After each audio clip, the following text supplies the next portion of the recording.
کافی لوگوں کو یہ بھی گمان ہے کہ شہنشاہ کی اصل مزار نیچے ہے اور اس کی گفا کے ذریعے وہ جگہ ہے، لوگ اندر جاتے ہیں، وہ زیارت کرتے ہیں۔ یہ ساری باتیں جھوٹی ہیں۔ سرکار کی یہی مزار ہے، اندر کوئی مزار نہیں ہے، نیچے گفا کوئی بنی ہوئی نہیں ہے، نہیں کوئی گیٹ ہے، یہی حقیقی مزار ہے۔ یہ ہے کہ سرکار کی جو اصل مزار ہے وہ کس چیز سے بنی ہوئی ہے؟ مٹی کی بنی ہوئی ہے، ماربل کی تربت جو سرکار کی ہے وہ ماربل سے بنی ہوئی ہے، مٹی سے بنی ہوئی ہے، سیمنٹ سے بنی ہوئی ہے، یہ کسی کو نہیں پتہ۔ یہ سارے کپڑے ہیں، نیچے سے لے کے اوپر تک کپڑے ہیں۔ جو سالانہ سرکار کی تاج پوشی ہوتی ہے 27 رجب کو،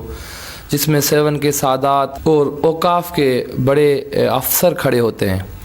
جس میں سرکار کے پرانے غلاف اترتے ہیں اور نئے غلاف چڑھتے ہیں، اس میں کم سے کم 300 غلاف بھی اتارے گئے ہیں، لیکن سرکار کی مزار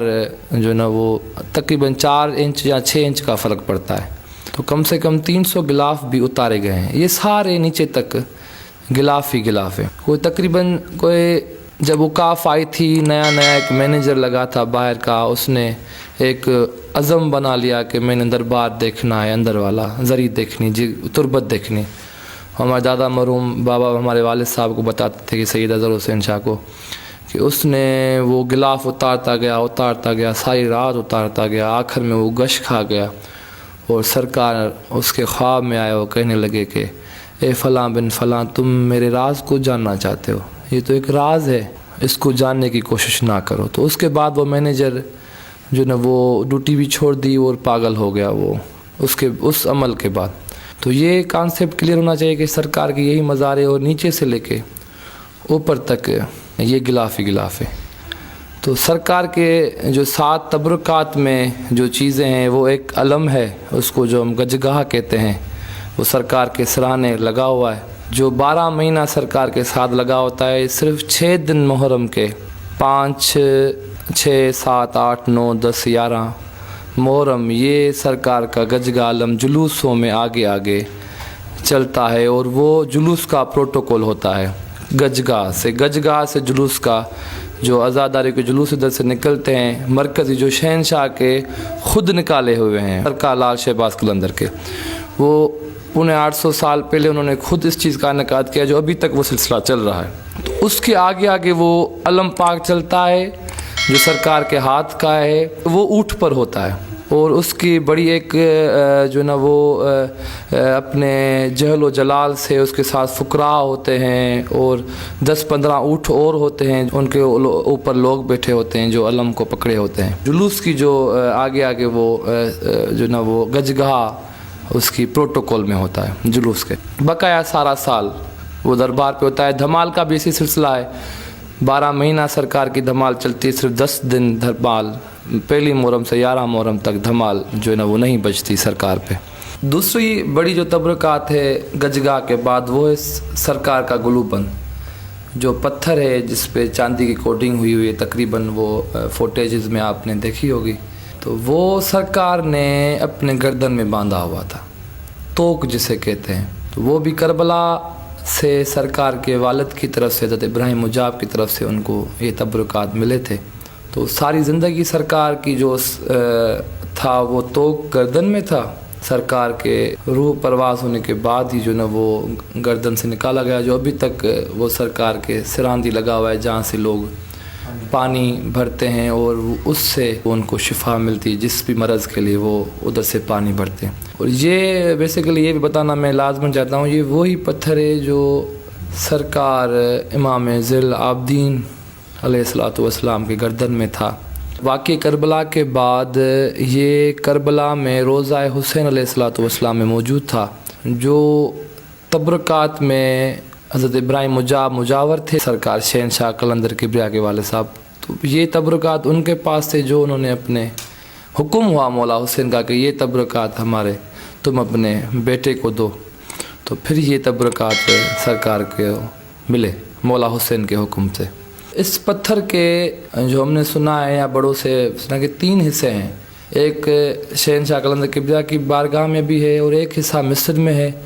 اور ایک حصہ غالباً کہیں پر ہے کسی بھی علاقے میں، لیکن 3 حصے اس چیز کے ہیں جو ان جگہوں پہ تبرکات کے حوالے سے رکھے ہوئے ہیں۔ وہ